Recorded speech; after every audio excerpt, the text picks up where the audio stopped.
Hello friends, this is Shubham here and welcomes to Gupta's classes। हमने अपना accounts basics के कुछ lectures start किए थे, है ना। और जी हमारा जो प्लेटफॉर्म है वो गुप्तास क्लासेस के नाम से है यूट्यूब पर। ठीक है, आपने से बहुत से लोगों ने इसको सब्सक्राइब कर लिया होगा, बहुतों को शायद पता भी नहीं होगा। तो शायद जिस भी को भी लगता है कि क्लासेस रेलेवेंट हैं और मतलब सही हैं, तो वो अपने यार मित्रों को ये शेयर वगैरह कर सकते हैं। ऐसी कोई बात नहीं है। ठीक है, तो ये कोर्स स्पेशली जो कोर्स है ये है आपका टीचिंग की हर एक रेलिवेंट एग्जाम से रिलेटेड है वैसे तो। ठीक है, इसमें कॉमर्स एक क्रूशियल रोल प्ले करता है, एक इम्पॉर्टेंट रोल प्ले करता है सिलेक्शन के लिए। ठीक है, चलिए देखते हैं हमने कहाँ तक क्या क्या कर लिया था। हमने बहुत कुछ पढ़ लिया था, है ना। बुक कीपिंग वगैरह ये सब अकाउंटिंग साइकिल हमने कर ली थी। ठीक है, आज हम बेसिक अकाउंटिंग टर्म से करेंगे। मैंने इस पर ऑलरेडी वीडियो बना दिया था, बट वो चक्कर ये था ना कि लाइक ये हमारे लिए भी एक नई चीज़ है। लाइक पहले हमने स्टार्ट की थी, बट अभी कोई ना कुछ प्रॉब्लम हो गई लास्ट वीडियो में भी, और वीडियो पूरा रिकॉर्ड हो गया और आवाज़ नहीं आ रही थी। चलिए वो सब चलते रहती हैं चीज़ें, बिना देर करे स्टार्ट करते हैं। हमने जो था हमने तीन तरीके के बेसिक्स देखे थे। लाइक हमने अकाउंटिंग को कवर करने के बेसिक्स हमने पढ़े थे, तो हमें पता था लाइक कि उसमें से हमने एक एक्रूअल बेसिस कर लिया था, है ना। एक्रूअल बेसिस के ऊपर अकाउंटिंग चलती है, वो हमने ऑलरेडी पढ़ लिया था। ठीक है, उसके बाद हमने कैश बेसिस भी कर लिया था, है ना। अब हमारा एक अगला है हाइब्रिड बेसिस। हाइब्रिड का मतलब ही होता है कि लाइक वो मिक्सचर। हाइब्रिड का वो मतलब होता है मिक्सचर। तो ये जो हाइब्रिड बेसिस है वो कहीं ना कहीं इन दोनों का मिक्सचर है। किस किस का? कैश बेसिस का और आपका एक्रूअल बेसिस का, इन दोनों का मिक्सचर है ये हाइब्रिड बेसिस। ठीक है, देखते हैं क्या लिखा है इसमें। Under the hybrid system of accounting, incomes are recognized as in cash basis accounting। ठीक है, तो हाइब्रिड सिस्टम में क्या होगा कि जो इनकम्स जो होंगी उसको तो हम कैश बेसिस अकाउंटिंग पे रिकॉर्ड करेंगे। कैश बेसिस अकाउंटिंग रिकॉर्ड मैंने आपको बता दिया था लाइक कि जब भी आप कैश को पे करोगे तो रिकॉर्ड कर दोगे, और जैसे ही आपको कैश रिसीव होगा आप रिकॉर्ड कर दोगे, irrelevant of the time period, है ना। इसमें टाइम पीरियड मैटर नहीं करता है कि लाइक कि खर्चा कौन से सत्र का है, कौन से पीरियड का है। इट इज इररिलेवेंट, है ना। तो हम क्या करेंगे, हम इनकम्स को तो कैश बेसिस पे रिकॉग्नाइज करेंगे when they received in cash, है ना। And expense are recognise on accrual basis, और एक्सपेंसेस को हम कैसे रिकॉग्नाइज करेंगे? एक्रूअल बेसिस पे। एक्रूअल बेसिस का मतलब क्या है? एक्रूअल बेसिस का मतलब मैं ऑलरेडी आपको बता चुका हूँ कि हमने खर्चे मान लो पे नहीं किए, है ना। मान लो इस सत्र के थे, एक फाइनेंशियल ईयर के कुछ खर्चे थे वो हमने पे नहीं किए हैं, बट क्या हो गया है, बट वो एक्रू हो गए हैं, मतलब वो ड्यू हो गए हैं, उनका टाइम आ गया है ना, वो ड्यू हो गए हैं। ठीक है, तो हम क्या करेंगे, उन एक्सपेंसेस को हम एक्चुअल बेसिस पे हम रिकॉर्ड कर लेंगे या recognise during the accounting period in which they arise respective of when they are paid. हमने भले पे किए हों या नहीं किए हों, हम एक्सपेंसेस को एक्रूअल बेसिस पे रिकॉर्ड कर लेंगे, और इनकम को हम कैसे रिकॉर्ड करेंगे? On the basis of cash basis. ठीक है, किसी को कोई डाउट हुआ करे तो आप मुझे कमेंट कर दिया करिए, ऐसी कोई परेशानी वाली वैसे बात है नहीं। चलिए, कुछ अकाउंटिंग के टर्म्स हैं उसको हम देख लेते हैं, जो कि बहुत ज़रूरी रहते हैं ना, और कभी कभी डायरेक्ट पूछ भी लिए जाते हैं। ठीक है, चलिए ये सब तो इमला सी लिखी हुई है, उसको पढ़ने का कोई फ़ायदा नहीं है। ये सब ऐसी चीज़ें लिखी हुई हैं, आप अपने आप से पढ़ लेना, ऐसे इसमें कुछ रेलिवेंट है नहीं। ट्रांजेक्शन से शुरू करते हैं। ठीक है, इट मीन्स अ इवेंट और a business activity which involves exchange of money or money's worth between parties. The event can be measured in terms of money and changes the financial position of a person. ठीक है, चलिए transaction को इधर देखते हैं, क्या है transaction. अपनी आसान भाषा में समझेंगे जितना हो सकता है। यहाँ लिखा हमने ट्रांजैक्शन। ट्रांजैक्शन क्या होगा, देखिए आप अकाउंटिंग में ट्रांजैक्शन को समझने के लिए, अकाउंट्स में आपको ट्रांजैक्शन को समझने के लिए सिर्फ और सिर्फ सिंपल दो तीन चीज़ों को समझना चाहिए। लाइक कि ऐसा कोई इवेंट या सिचुएशन या एग्रीमेंट भी कह सकते हैं जिसमें मनी का इन्वॉल्वमेंट हो। किस चीज का इन्वॉल्वमेंट हो, मनी का इन्वॉल्वमेंट, पहली चीज। ठीक है, इतना समझ में आया। ट्रांजैक्शन अकाउंट की भाषा में क्या, ऐसा कोई इवेंट, ऐसी कोई सिचुएशन, ऐसा कोई एग्रीमेंट जिसमें मनी का इन्वॉल्वमेंट हो। तो जहां जहां मनी इन्वॉल्व होगा उसको हम ट्रांजैक्शन कह सकते हैं, हाँ कह सकते हैं। ठीक है, दूसरी चीज, और ये क्या आ गया, पुराना उस दिन का अभी तक ये लिखा हुआ है। चलिए मैं पहले इसको क्लियर कर देता हूँ थोड़ा साफ।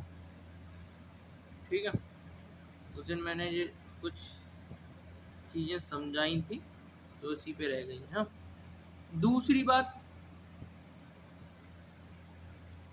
क्या है, तो जैसा कि हमने कहा ये क्या हो सकता है, एग्रीमेंट हो सकता है।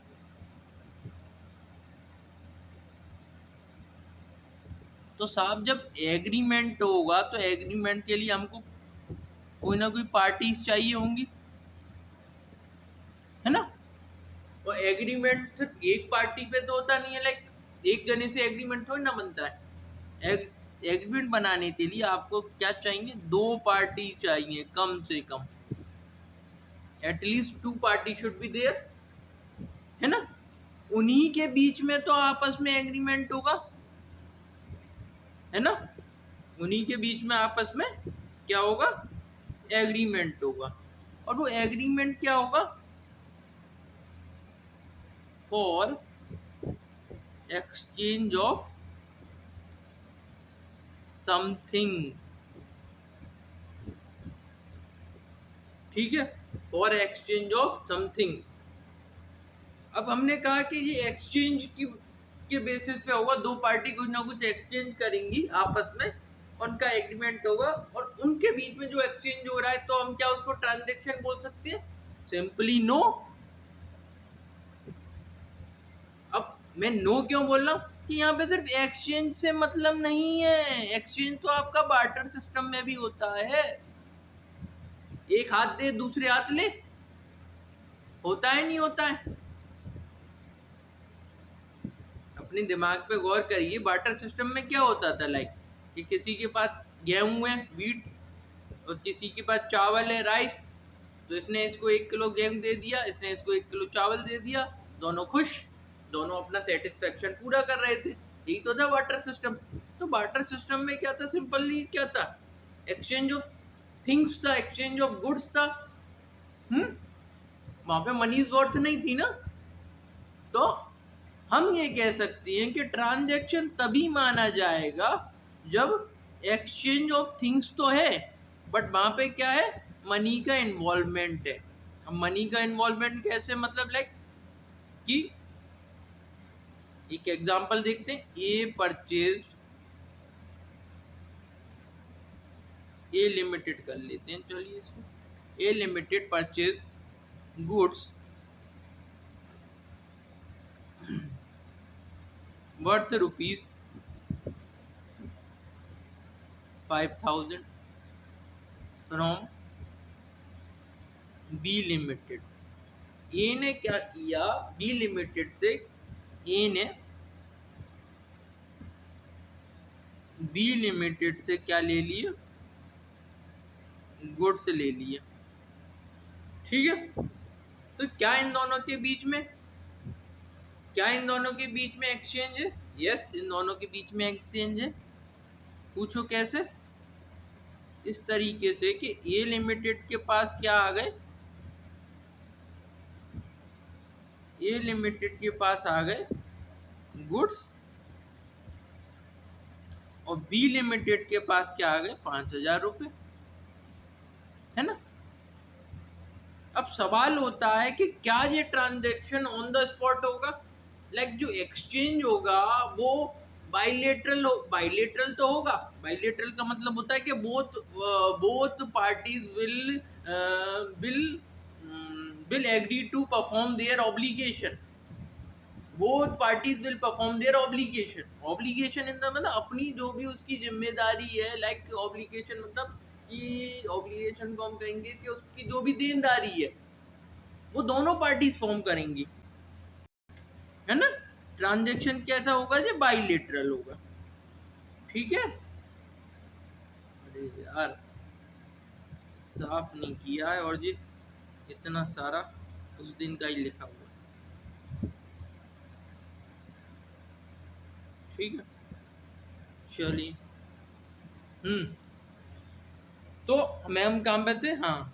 ए पे क्या आ गए गुड्स, और बी पे आ गए 5,000। अब क्या कहेंगे, क्या ये ऑन द स्पॉट होगा? लाइक एक हाथ दे, दो हाथ दूसरे हाथ ले, नहीं, ऐसा कुछ नहीं। तो हम यहाँ पे क्या लिखेंगे, a transaction can be on cash basis, और it can be it can be on credit basis। मतलब, अब मतलब ये है कि लाइक ए लिमिटेड पे गुड्स आ गए, बट ए लिमिटेड ने इसको पैसे अभी नहीं दिए। इसने कहा कि मैं तुमको बाद में देता हूँ, बाद में देता हूँ जैसे क्रेडिट पीरियड है कुछ, लेट सपोज 1 महीने बाद देता हूँ, कोई फ्यूचर डेट पे देता हूँ, फ्यूचर में अपनी ऑब्लिगेशन को मैं कंप्लीट करता हूँ, ठीक है। तो क्या ये ट्रांजैक्शन माना जाएगा? तो आंसर इज यस, ये ट्रांजैक्शन माना जाएगा। चलिए देखते हैं क्या लिखा हुआ है इसमें, ठीक है।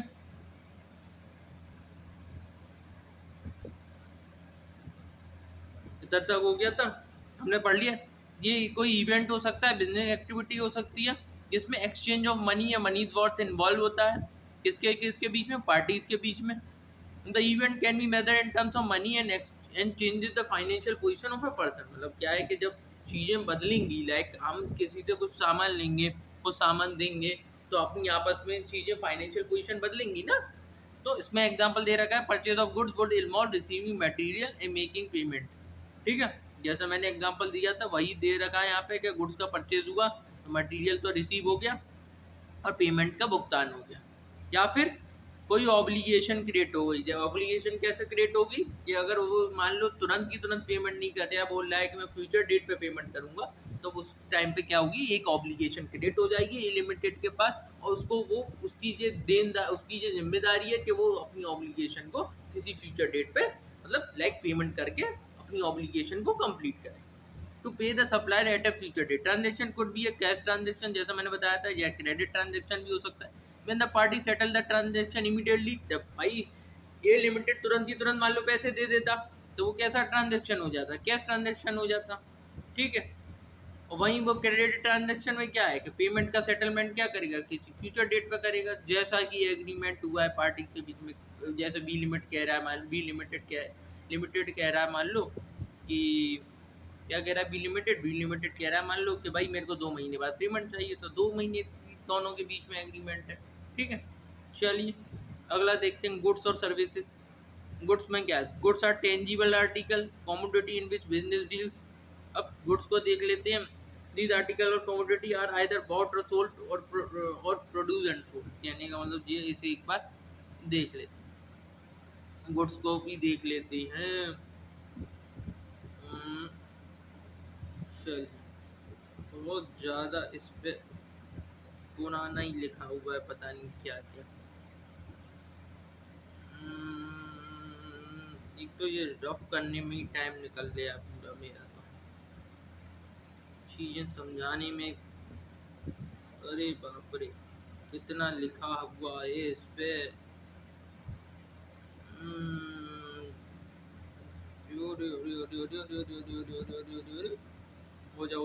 हो गया चलिए। यहाँ पे लिखते हैं गुड्स। गुड्स क्या है? ऐसी, सॉरी, गुड्स क्या है? Any tangible commodity. अब टेंजिबल का मतलब क्या होता है? टेंजिबल का मतलब आप सबको पता होगा। टेंजिबल का मतलब होता है कि ऐसी चीज जिसको हम देख सकें और छू सकें। छू सकें का मतलब होता है टच कर सके, है ना। ऐसी फिजिकल ऑब्जेक्ट, ऐसी फिजिकल कमोडिटी जिसको हम देख सकें और छू सकें, उनको हम क्या बोलेंगे? गुड्स बोलेंगे। अगला पॉइंट में हमने क्या पढ़ा था कि भाई गुड्स गुड्स क्या हो सकते हैं? गुड्स, अब गुड्स का क्या नेचर है कि या तो गुड्स इंसान क्या करेगा, किसी और से लेके किसी और को बेचेगा। लाइक वो मतलब जो फर्म है, जो कंपनी है, वो या तो वो फर्म क्या में इन्वॉल्व होगी? सिर्फ और सिर्फ ट्रेडिंग में, या फिर वो मैन्युफैक्चरिंग में इन्वॉल्व होगी, है ना। ट्रेडिंग का मतलब ये है कि सपोज करो कि ए लिमिटेड कंपनी है ना, और वो कार बनाती है ना। वो कार बनाने के लिए उसको बहुत सारी चीज़ चाहिए, उसको टायर भी चाहिए, है ना, और भी चीज़ें बहुत सारी चाहिए। तो उसने बी लिमिटेड से क्या ले लिए? टायर ले लिए। तो यहाँ पे जी टायर का क्या कर रही है? मैन्युफैक्चर नहीं कर रही है ना। सॉरी, यहाँ पे एग्जांपल गलत पड़ जाएगा, तो मैन्युफैक्चरिंग एक्टिविटी यहाँ पे इन्वॉल्व हो गई ना। सॉरी हम कुछ और एग्जांपल देखते हैं। ट्रेडिंग का मतलब जैसे कीजिए हम देखते हैं, ट्रेडिंग का मतलब ये है कि एफएमसीजी प्रोडक्ट ले लेते हैं। एफएमसीजी प्रोडक्ट मतलब क्या है कि लाइक कि हमने एजेंसी ले रखी है, मान लो हल्दीराम्स। हल्दीराम्स एक पॉपुलर नमकीन का ब्रांड है, उसकी हमने मान लो एजेंसी ले रखी है ए लिमिटेड ने। तो ए लिमिटेड क्या कर रहा है? यहाँ से तो माल उठाता है हल्दीराम से, और यहाँ पे होलसेलर, रिटेलर और कंज्यूमरों को प्रोवाइड कर देता है। ठीक है, तो ये सिंपली कैसी एक्टिविटी हो गई? ये सिर्फ ट्रेडिंग एक्टिविटी हो गई कि एक जगह से सामान उठाया, दूसरी जगह सामान को बेच दिया, अपना प्रॉफिट मार्जिन उसमें इंक्लूड कर लिया, जो भी रहता है। ठीक है, वहीं आपकी दूसरी एक्टिविटी हो गई मैन्युफैक्चरिंग एक्टिविटी। मैन्युफैक्चरिंग एक्टिविटी में क्या है कि रॉ मटेरियल पहले उठाएगा, है ना, फिर रॉ मटेरियल से उसका फिनिश्ड गुड्स बनाएगा, और फिर जाके उसको वो बेच देगा, सेल कर देगा। ठीक है, तो यहाँ पे वो दोनों चीज लिख रखी है। यहाँ पे देखिए क्या क्या लिख रखा है, तो सम जैसे मैंने वो वाला पॉइंट क्लियर कर दिया। हाँ देखो, ठीक है, कोई टेंजिबल आर्टिकल हो सकता है। टेंजिबल मतलब मैंने बता दिया जिसको हम छू सकते हैं और देख सकते हैं, या कमोडिटी। ठीक है, इसमें बिजनेस डील कर रहा है, मतलब सपोज करिए कि बिजनेस उसमें डील करना चाहिए, मतलब अपने पर्सनल कंजप्शन के लिए अगर आपने कोई चीज ली है तो वो आपके लिए गुड्स के नहीं कहलाएगा। दीज आर्टिकल और कमोडिटी आर आइदर बॉट और सोल्ड, मतलब जैसे बताया था ना कि ट्रेडिंग एक्टिविटी खरीदा और बेच दिया सिर्फ, या फिर produced and sold manufacturing activity भी हो सकती है ना। ठीक है, at times what may be classified as goods to one business firm may not be goods to other firm। कहने का मतलब है अगर कोई एक बिजनेस मैन है और वो मतलब बिजनेस फर्म है, ठीक है, जैसे मैंने बताया था, अभी मैंने एग्जांपल लिया था ना हल्दीराम का। तो हल्दीराम के लिए मान लो, अब जैसे कि ए लिमिटेड के लिए तो नमकीन्स या अदर प्रोडक्ट जो हल्दीराम उसे दे रही है, वो इसके लिए तो क्या हो गई? गुड्स हो गए, है ना। बट हल्दीराम के लिए जो गुड्स नहीं है।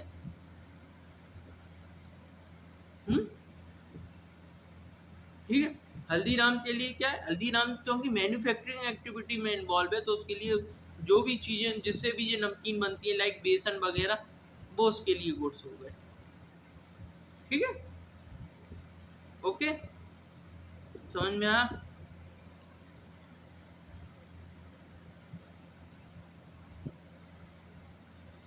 श्योरली, मतलब गुड्स का नेचर ये है कि लाइक किसी के लिए वो गुड्स हो सकता है और किसी के लिए कुछ और सोच सकता है वो।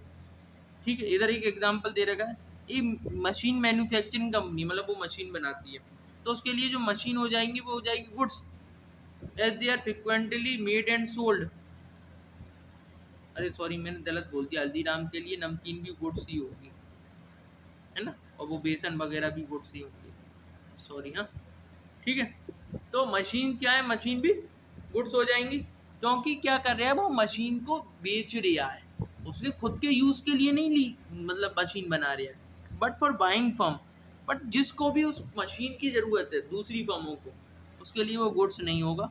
As a intention is to use it as a long term resources, ठीक है, क्योंकि उसकी दूसरी फर्म की इंटेंशन क्या है कि उसको जो ने मशीन ली है उसका वो यूज़ करेगा, लॉन्ग टर्म में यूज़ करेगा, और उसके लिए वो फिर गुड्स ना होके वो क्या कहलाएगा, एसेट कहलाएगा, ठीक है, फिक्स्ड एसेट कहलाएगा, ठीक है, समझ में आ गया, क्योंकि उसने उसको यूज़ करने के इरादे से लिया है, ना कि उसको सेल करने के इरादे से।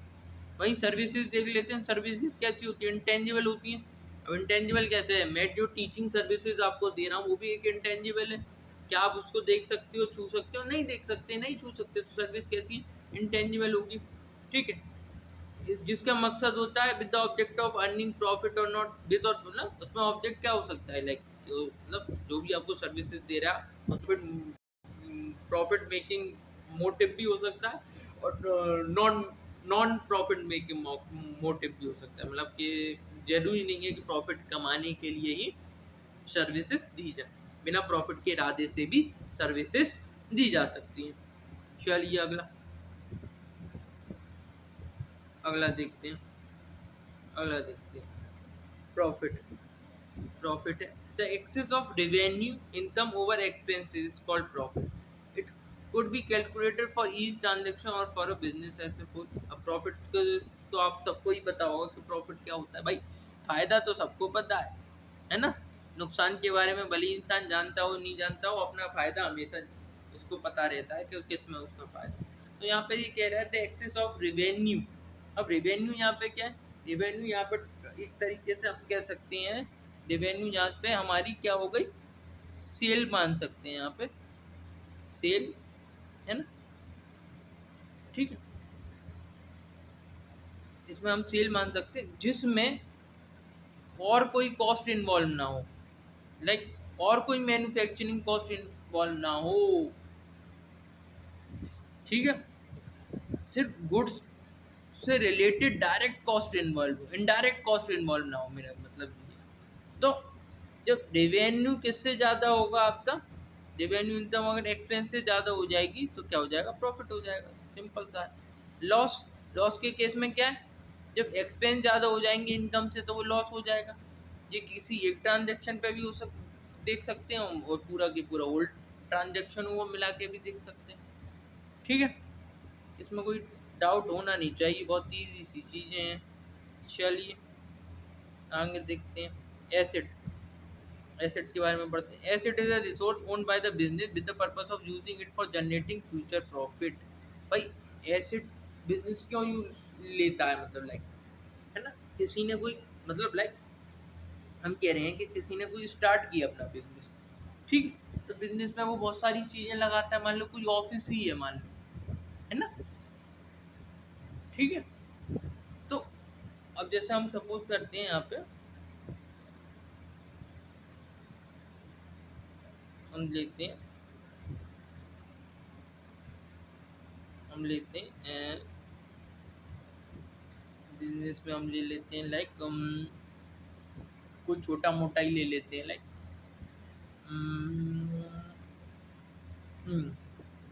चलिए मान लो किसी ने अपना एक ऑफिस खोला,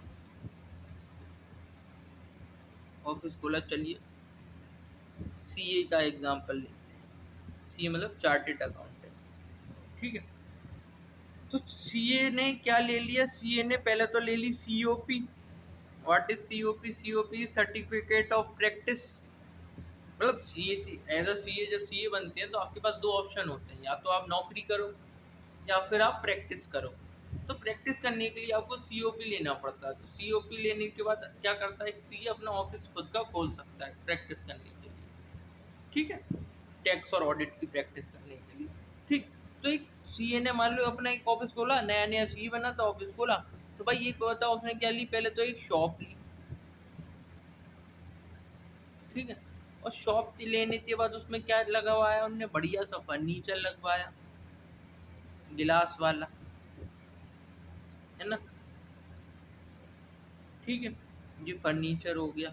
दूसरी चीज उन्होंने इन्वर्टर लगवाया, फिर क्या लगवाया, एसी लगवाया, फिर क्या लगवाया, गिलास के डोर लगवाए, फिर क्या लगवाया उसने, मैटिंग्स लगवाई, मैटिंग्स कर्टेन्स वगैरह लगवाए। तो उसने बहुत अच्छा सा अपना एक ऑफिस बना दिया। और उसके अलावा जो मोस्ट इम्पोर्टेंट चीज़ है भाई, वो तो रही गई, सीए का काम बिना कंप्यूटर और बिना लैपटॉप के थोड़ी ना चल जाएगा। कंप्यूटर लैपटॉप ले लिए उसने, ठीक है। और कुछ अकाउंटिंग सॉफ्टवेयर्स भी परचेज कर लिए, अकाउंटिंग सॉफ्टवेयर जिन पे वो काम कर सके, टेली वैली एटसेट्रा वगैरह जो भी है ना काम के सॉफ्टवेयर रहते हैं, ठीक है। तो इतनी सारी चीज़ें उसने क्या करी, परचेज की। अब सवाल ये उठता है कि क्या क्या ये सब चीज़ें उसने जो ली, क्या वो बेचने के लिए ली हैं? The answer is no. इसका क्या करेगा, वो यूज करेगा अपने बिजनेस में, भाई यूज ही तो करेगा। और इनसे क्या करेगा वो, इनका यूज करके क्या करेगा, लॉन्ग में फ्यूचर में प्रॉफिट अर्न करेगा इनकी मदद से। तो ये उसके लिए क्या सब हो जाएंगे, ये उसके लिए हो जाएंगे एसेट्स, ठीक है। चलिए उधर देख लेते हैं क्या लिखा हुआ है एसेट्स में, जल्दी जल्दी कर लेते हैं, आसान सी चीजें हैं जी, है ना। एसेट में क्या लिखा हुआ, generating future profit. Asset can be tangible और इनटेंजिबल। एसेट कैसे हो सकते हैं, टेंजिबल भी हो सकते हैं, इनटेंजिबल भी हो सकते हैं। टेंजिबल एसेट मतलब जैसे लैपटॉप बताया मैंने अभी, एसी बताया, जो टेंजिबल एसेट में आ जाएंगे। बट इंटेंजिबल में कैसे आ जाएंगे, इंटेंजिबल में आ जाएंगे आपकी गुडविल, कॉपीराइट, पेटेंट्स, इस तरीके की चीज़ें इंटेंजिबल एसेट्स में आ जाएंगी। चलिए देखें, tangible asset are capital assets. क्यों, क्योंकि ये कैपिटल को जनरेट करने में आपकी हेल्प कर रहे हैं, है ना। तो कैपिटल एसेट भी बोल सकते हैं एंजुअल एसेट को। Which have some physical existence, भाई जो जिन चीज को देख सकते हैं, छू सकते हैं, तो फिजिकल एग्जिस्टेंस तो होगा ही। They can therefore be seen, touched and felt, ठीक है। जैसे प्लांट एंड मशीनरी हो गया, फर्नीचर फिटिंग्स हो गया, लैंड एंड बिल्डिंग हो गया, बुक्स, कंप्यूटर, व्हीकल एक्सेट्रा, जो टेंजिबल हो गया, ठीक है।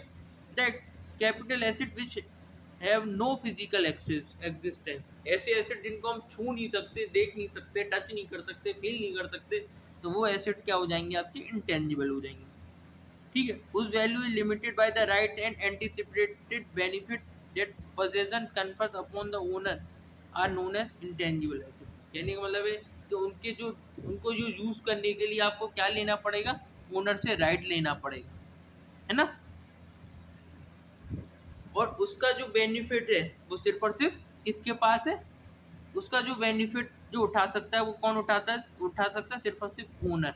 उन एसेट को हम क्या बोल देंगे, इंटेंजिबल एसेट बोल देंगे। They can not be seen और फेल्ट, ये मैंने बता ही दिया है, ठीक है।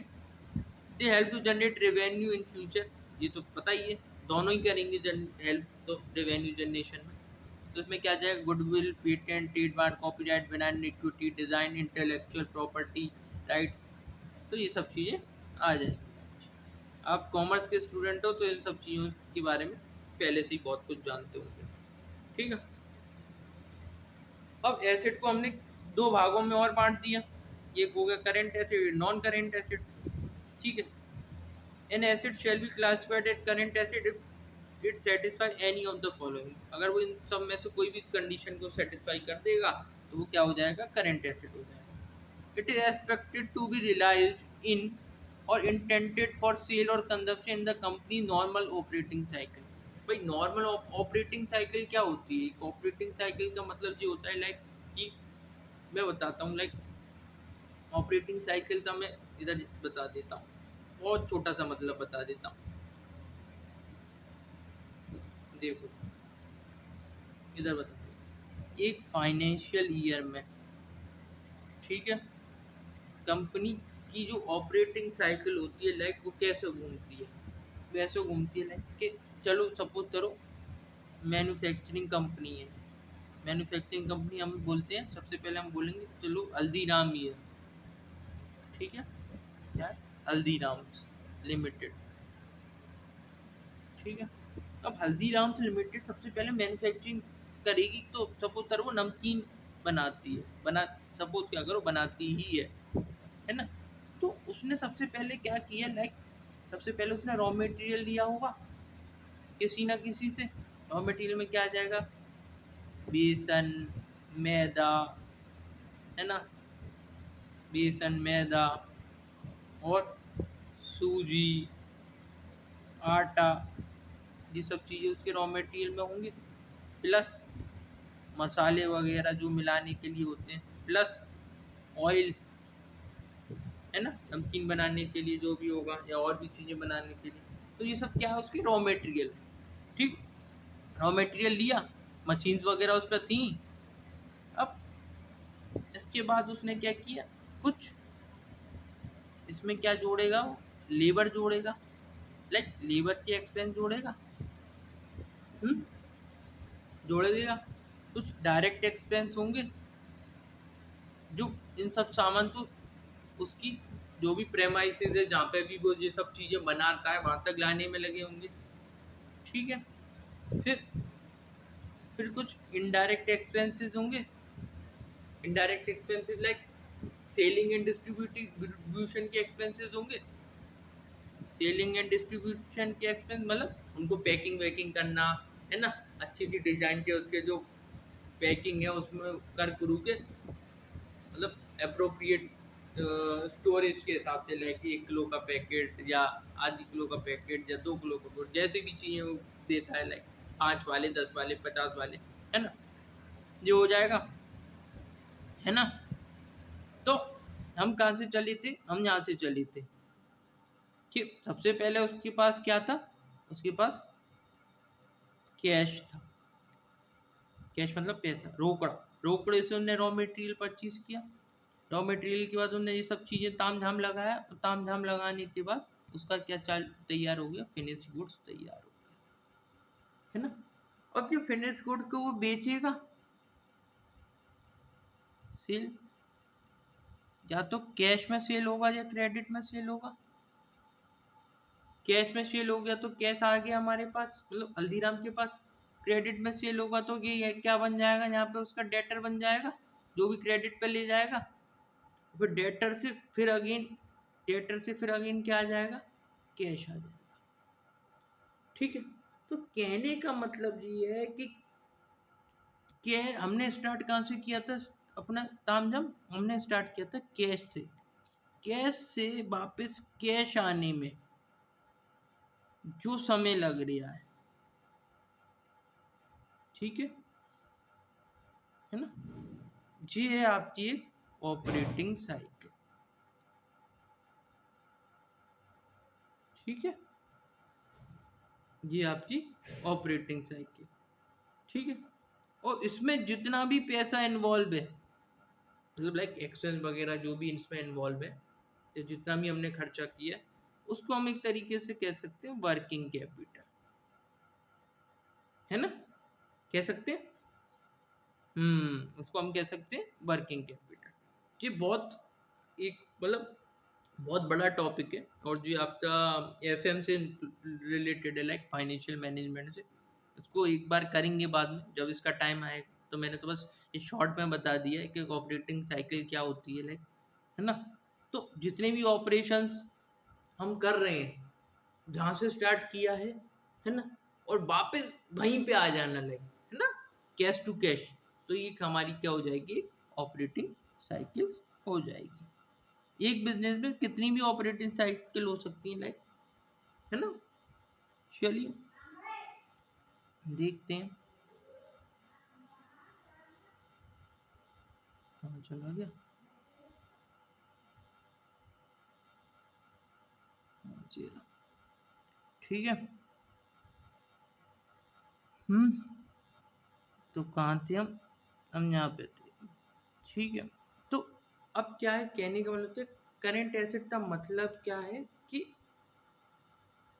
वो रियलाइज हो जाए with in operating cycle. Normal operating cycle में वो रियलाइज हो जाए मतलब आपको रिसीव हो जाए या पेड हो जाए, सॉरी रिसीव्ड हो जाए, रियलाइज हो जाए मतलब उनका यूज हो जाए, और इंटेंडेड टू सेल और consumption in the company normal, या फिर ऐसी हमारी इंटेंशन होनी चाहिए कि हमको उसको बेचना है या कंज्यूम करना है, मतलब रॉ मटेरियल लाया तो with in that operating cycle consume करना है। ठीक है। और डायरेक्ट हम मान लो कोई सामान बेचने के इरादे से लाए, ट्रेडिंग का काम कर रहे हैं, तो हम उसको उसी नॉर्मल ऑपरेटिंग साइकिल में बेच देंगे। ठीक है। It is held primarily for the purpose of being traded, है ना। सबसे पहले इसका प्राइमरी पर्पस क्या होगा कि हमें उसको क्या करना है, बेचना है, ट्रेडिंग का पर्पस के इरादे से होना चाहिए। ठीक है। It is due to be realise within 12 months after the reporting date. Like हमने आज कोई खर्चा किया, है ना, सपोज टुडेज 19th है ना, सॉरी टुडेज 20th जुलाई, तो 20th जुलाई है, तो अब फाइनेंशियल ईयर जब तक कंप्लीट होने वाला है, लाइक, है ना, विद इन 12 months, है ना, आज की डेट से रिपोर्टिंग डेट तक, like realise within 12 month. 12 month अब फाइनेंशियल ईयर के हिसाब से देखेंगे यहाँ से। यहाँ पे 12 मंथ 20 जुलाई से 20 जुलाई नहीं होगा, 31 मार्च तक ही होगा। ठीक है। उस टाइम पीरियड में रिलाइज हो जाए। इट इज कैश और cash equivalent unless it is restricted from being exchange और use to settle a liability for at least 12 month after the reporting date. ठीक है, ये कैश और कैश इक्विवेलेंट भी हो सकता है। ठीक है। Unless it is restricted from being exchanged or used to settle a liability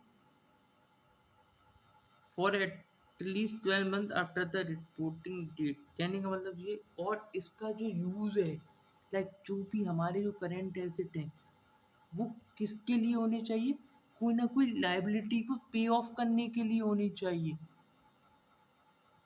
ठीक है। ठीक, और वो लाइबिलिटी भी कैसी होनी चाहिए, लाइबिलिटी भी वो ऐसी लाइबिलिटी होनी चाहिए जो 12 महीने के अंदर वाली हो।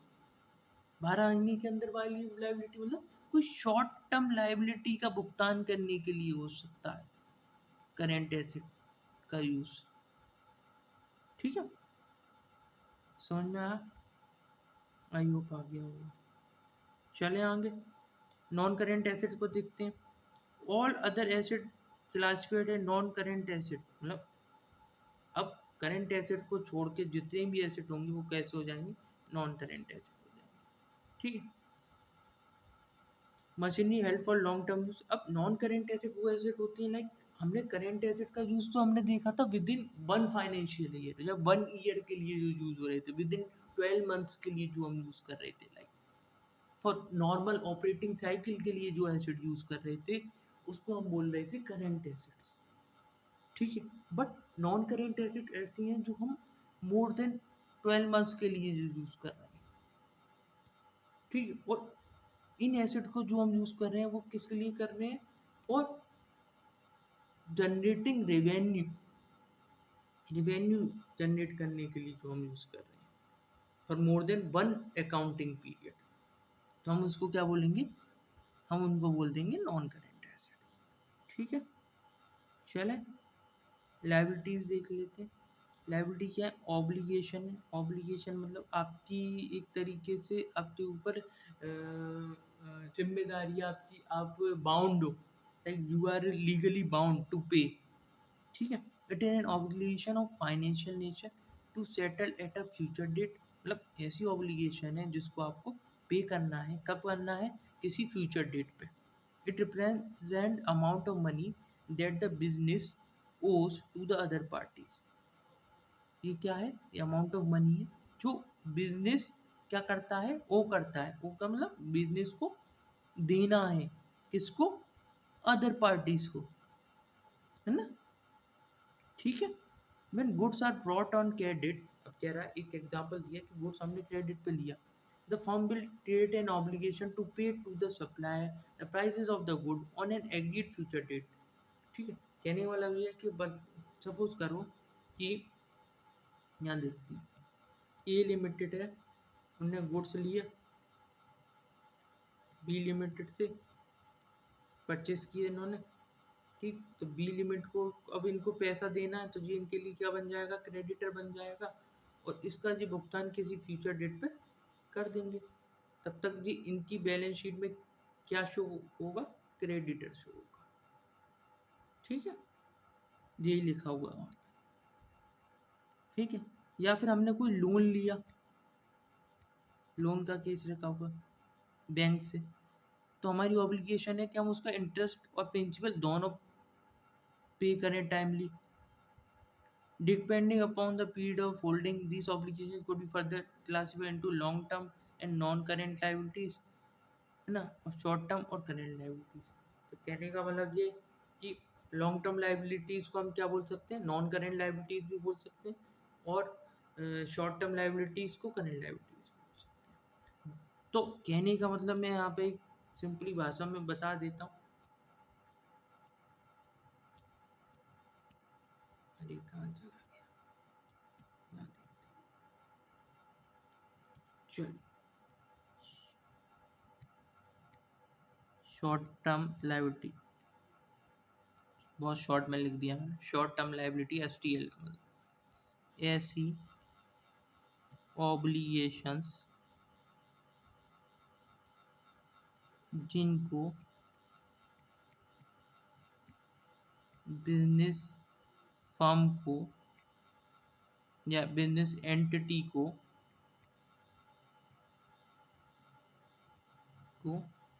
ऐसी ऑब्लिगेशन जिनको बिजनेस फर्म्स या एंटिटी को विद इन 12 मंथ्स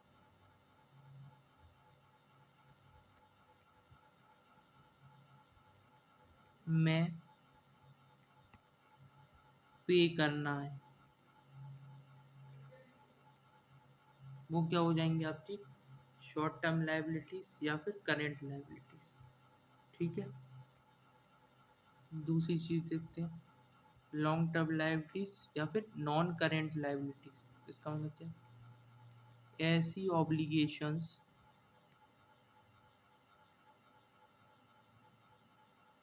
जिनको बिजनेस एंटिटीज को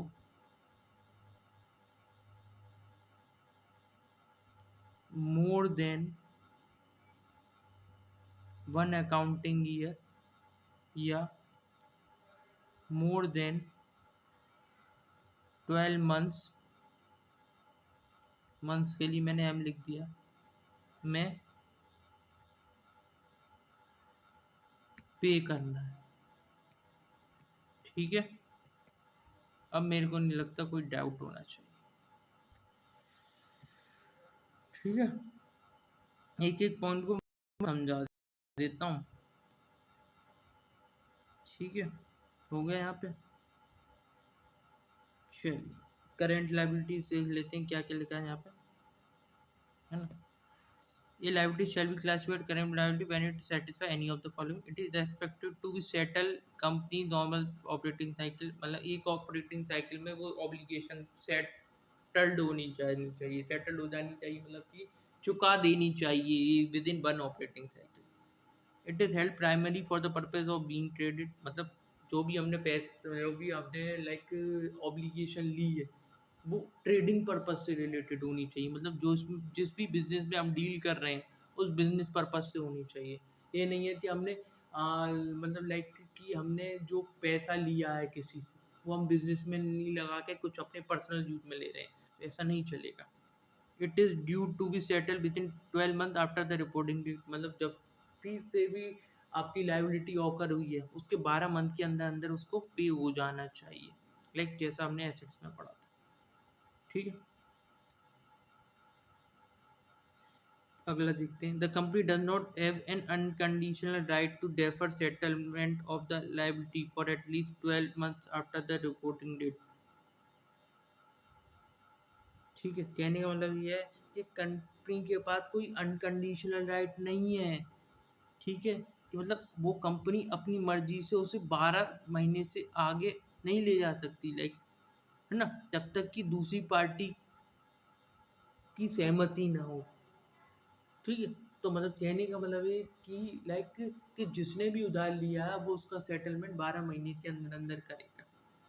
ठीक है, ओके।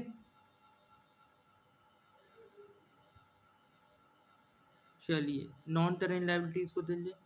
इसके अलावा जितनी भी लायबिलिटीज बचती हैं वो नॉन करेंट लायबिलिटीज में आ जाएंगी। ठीक है, अब जैसे कि इसका एग्जांपल देखो, लोन टेकन फॉर 5 years। भाई एक अकाउंटिंग ईयर से तो ज़्यादा ही चल रहा है ना, एक अकाउंटिंग ईयर तो 12 महीने का होता है, तो 5 साल के लिए आपने लोन लिया है, तो ऐसी लायबिलिटी क्या में आ जाएगी, नॉन करेंट लायबिलिटी में आ जाएगी। ठीक है, ठीक है, या फिर डिवेंचर इशू किए हैं तो भी आपके वो क्या में आ जाएंगे, लॉन्ग टर्म लायबिलिटीज में। एक होती है आपकी internal liability, these represent proprietor equity, all those amount which are payable to the proprietor, capital reserve, distributed profit, etc. Internal liability कैसे कहेंगे, इंटरनल लाइबिलिटी हम एक तरीके से कह सकते हैं कि आपकी जो कैपिटल है ना, वो आपकी क्या होती है, इंटरनल इंटरनल लाइबिलिटी।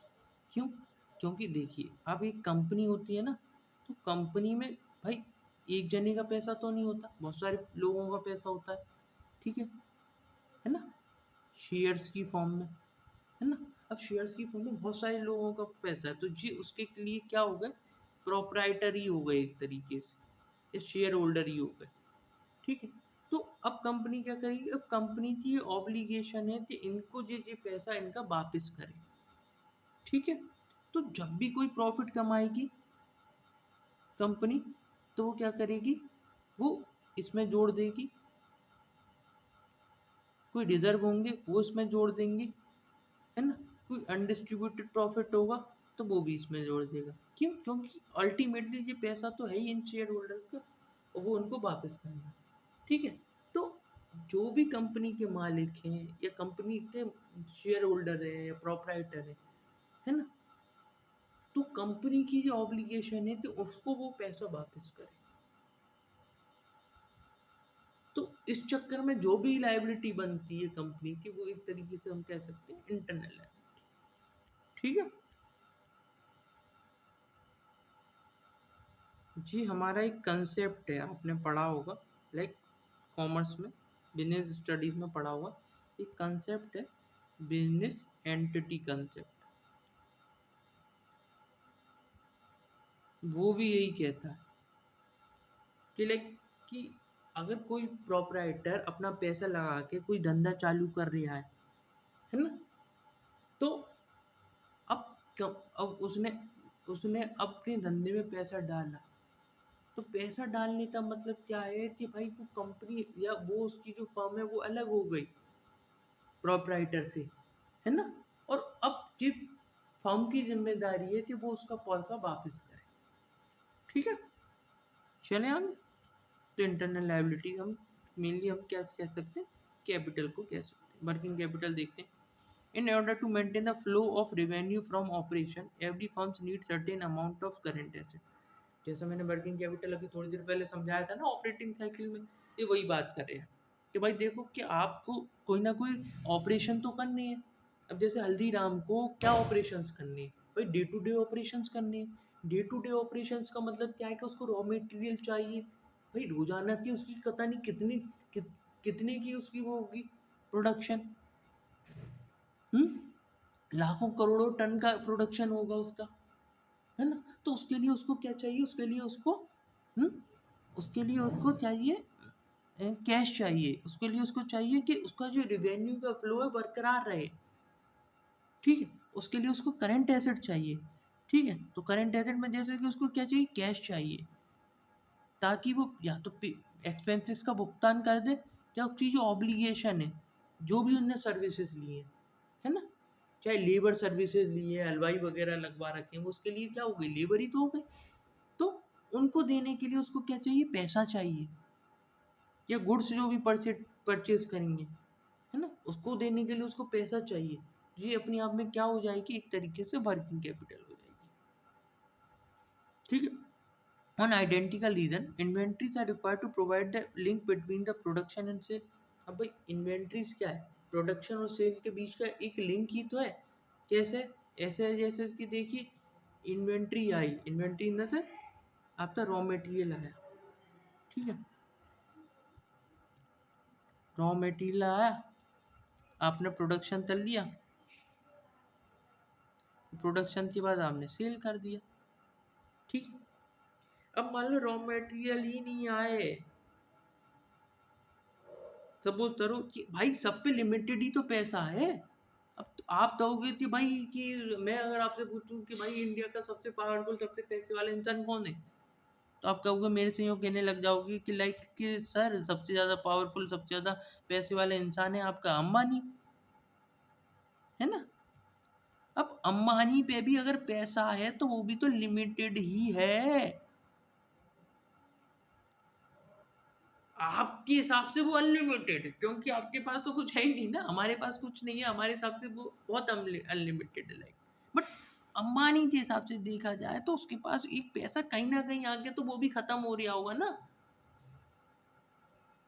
है ना भाई, कहीं ना कहीं आके तो वो भी खत्म हो रहा, billion crore billion million crore जितने भी होते हैं लाइक, है ना, उसके बाद तो वो भी खत्म हो जा रहा होगा उसके बाद, है। तो ऐसे ही बिजनेस हाउस पे भी लिमिटेड पैसा है। हम्म। और जो रॉ मटेरियल है, जो लिंक है बिटवीन प्रोडक्शन एंड सेल, कैसे है देखिए आप कि भाई रॉ मटेरियल पहले उसने कैश था उस पे, मान लो उस पे, तो कैश से रॉ मटेरियल ले लिया, रॉ मटेरियल से उन्होंने प्रोडक्शन कर लिया और प्रोडक्शन के बाद उन्होंने सेल कर दी। अब यही सेल मान लो क्रेडिट पे हुई हो, तो क्या उसके पास पैसा वापस आया, नहीं आया ना पैसा वापस। और जब पैसा वापस नहीं आया तो वापस से वो रॉ मटेरियल लेने कैसे चला जाएगा, रॉ मटेरियल तो ला ही नहीं पाएगा ना, और रॉ मटेरियल नहीं ला पाएगा तो दोबारा से प्रोडक्शन नहीं होगा, और दोबारा से प्रोडक्शन नहीं होगा तो बेचेगा क्या, हम्म, नहीं बेच पाएगा ना। तो यही बात वो कह रहा है कि raw material is a link between production and sale, ठीक है। चलिए,